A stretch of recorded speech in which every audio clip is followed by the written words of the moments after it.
Yeah, hey, Wood-Psyche here. Hope everyone's doing okay. Thanks for stopping by. I appreciate that.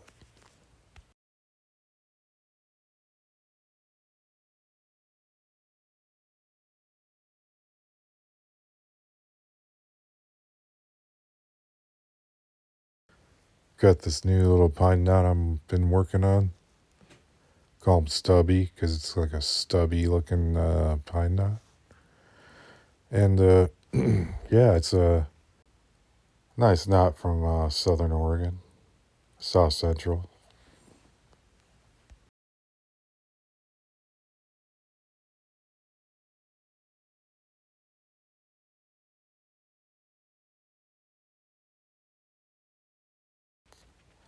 Yeah, I chose to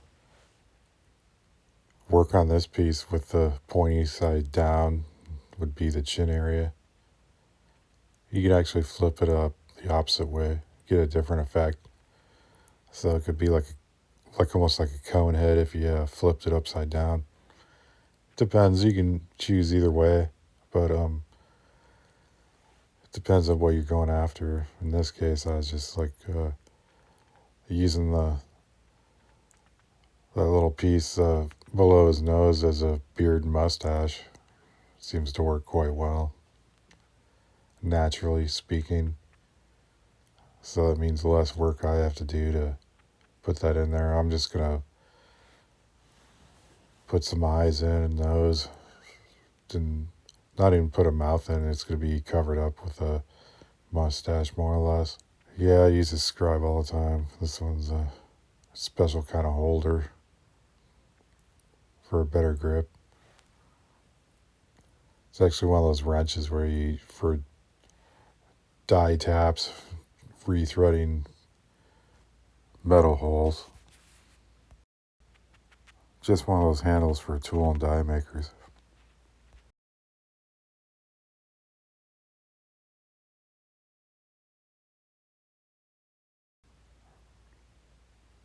Another favorite tool of mine. Simple steel wire wool. It's pretty cheap. It's affordable stuff you can buy at the hardware store. I go through it quite a bit. I usually stock up on a bunch of that stuff so I don't have to keep going back and forth. I think it's pretty, it's like $3 a bag or something like that, average.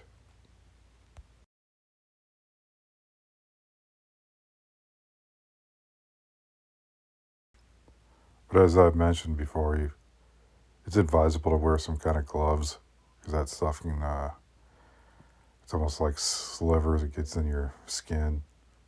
It's pretty painful. But sometimes you get all excited and you don't remember to put your gloves on, you know?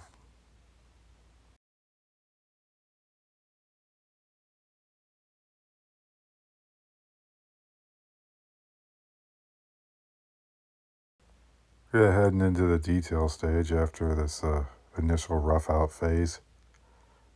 And now the fun begins. I'm back with a trusty scribe again. Kind of etching out the lines of the eyes.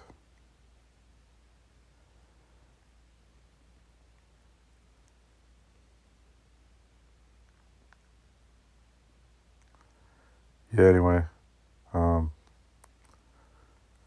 like I said, hope everyone's doing okay, and everywhere on the world, especially there in the Eastern Europe. Things are looking like a shit show over there. I don't know what the hell's going on with that stuff. But anyway, just a shout out to all my friends over there. So anyway, hope they're okay.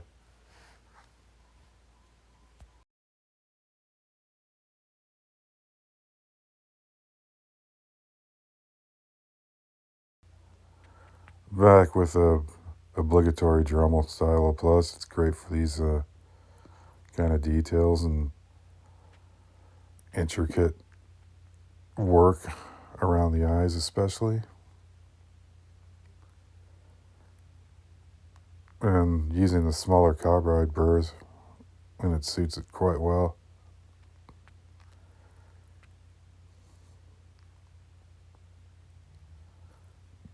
I tend not to use any diamond burrs on pine knots because the gum factor, it builds up pretty bad on them diamond burrs. You have to constantly clean them. That's probably the worst burr you can use on this stuff. Next one is the carbide burrs. They get pretty nasty. And then the saber tooth burrs, least of all, they don't really get as affected as much. And I guess it's just the nature of the design. I think there's two major manufacturers of this style, saber tooth and Kutzall. They're the only manufacturers I'd know that are out there. There might be some knockoffs, I don't know, from China. I'm not sure, but as far as I know of these saber tooth and Kutzall, they're manufactured in the U.S. One of the rare things that it's made these days in the States. I mean, it seems like everything's been shipped out more or less, but correct me if I'm wrong about that, but I think they're manufactured here in the U.S.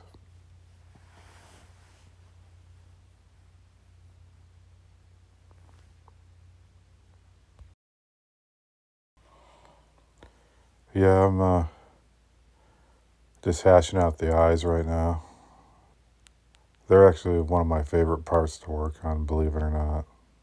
Some people have problems working with the eyes, but I don't know, I seem to find them quite enjoyable.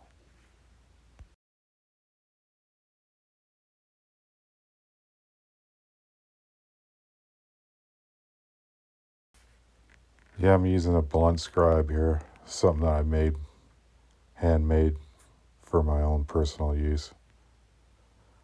I have a steel rod you could find at the hardware store, and I just cut it down the size and ground off the ends to make different kinds of tips. So I got a blunt edge on one end and a sharper pointier tip on the other end both for different effects.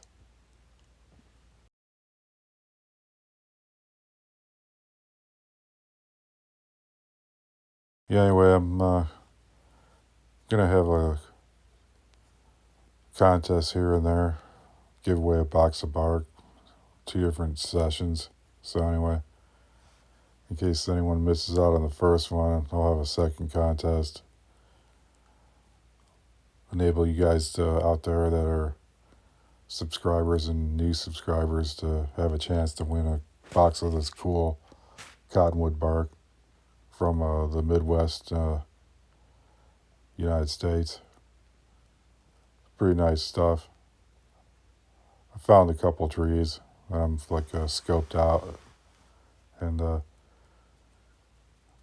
one of my previous videos a while back, I think a couple videos before this one, I had a little field trip where I went out and got some bark, and that's from the tree right there. And then I got some other locations I scouted out. So there's plenty of that stuff, and that usually grows around a river. So if I'm not sure about the Europe area, like if there's a cottonwood species out there, but I know definitely here in the U.S. Those kind of trees are different kind of species. Like black cottonwood is a species, and then there's a regular cottonwood species, and there's a slight difference, but I think their bark is always usable for carving. But yeah, it's pretty cool. Real easy stuff to carve with too. You could just burn through that stuff real fast. But yeah, like I said, stay tuned. I'll have some details in the next video coming up. And still kind of figured out what kind of contest to do. Some kind of quiz or something like that. I'm not sure. But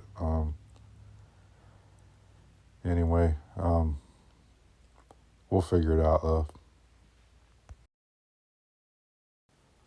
Yeah, I've used this tool quite a bit. It's an owl for punching holes in leather. And yeah, that's a good one. It's got a nice handle on it. Just scratching in the little age lines under the eyes and stuff like that. It's really good for that, it's like a sharp point on it. You'd probably use it for an ice pick as well. Multi-purpose kind of tool.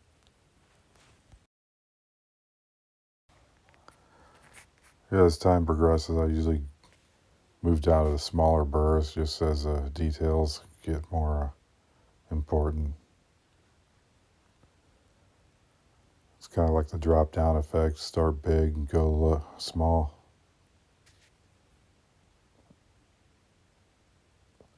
But sometimes there's some cases where you have to bounce back to bigger burrs, like if you want to touch up some larger areas, of course. It's all dependent on the piece, what's going on. But yeah, I recommend if you're not too comfortable with eyes to have some kind of reference imagery on hand. It always helps you define the anatomy a lot more accurately.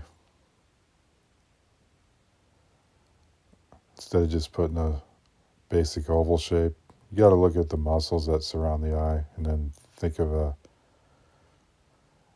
the spherical eyeball itself that lies behind the eyelids too as well. So you're basically thinking spherically. A lot of pine knot carvers cut these knots down the middle in half and drill a hole in the backside and hang them on the walls. But I tend to leave mine fully intact as a full unit, and I don't want to have any inclination to cut them in half, is because I usually, when I sell these things, I sell them with a base and a wire stand so you can put them on your desk or something, or a windowsill for a display. So, and it takes a little extra work, but I think it actually makes a difference. Yeah, my next video I'll cover the technique of how to mount these things on a base. And for anyone that's interested. But with the cottonwood bark carvings, they're typically naturally flat on the backside, because that flat side's a piece that's attached to the trunk of the tree, so it's already done for you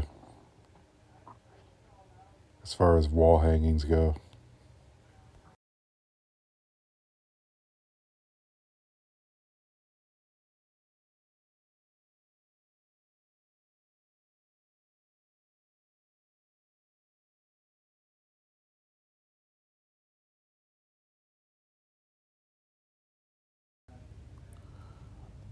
But anyway, I think this is going to be the end of this video, and I appreciate you guys sticking around to the end.